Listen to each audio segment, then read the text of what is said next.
Wow দর্শক, তুফান 2 এর ঘোষণা দিয়ে দিলেন পরিচালক রায়হান রাফি। তিনি জানান তুফান 2 অবশ্যই আসবে। আর তুফান সিনেমা তো শুধু একটি ট্রেলার মাত্র, আসল ছবি তো হবে তুফান 2-তে। তুফান সিনেমা মুক্তির পর থেকেই প্রতিদিনই কোনো না কোনো রেকর্ড ভেঙে যাচ্ছে মেগাস্টার শাকিব খানের এই সিনেমা। তুফান মানুষ নয়, তুফান যা হতে চেয়েছিল তাই হয়েছে।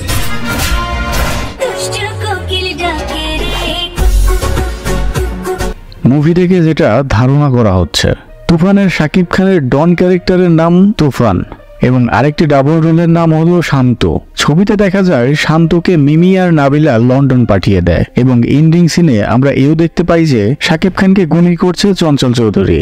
আবার দেখি যে শাকিব খান বাঘের মাথায় হাত বোলাচ্ছে। এর মানে শাকিব খানকে মারা এত সোজা না। দর্শক, এই মুভির সিন এতটাই টুইস্ট রেখেছে যে এবার রায়হান রাফি তার ব্রিফিং এ তুফান 2 এর মুভির ঘোষণা ও দিয়ে দিলেন বড়সড় করেই।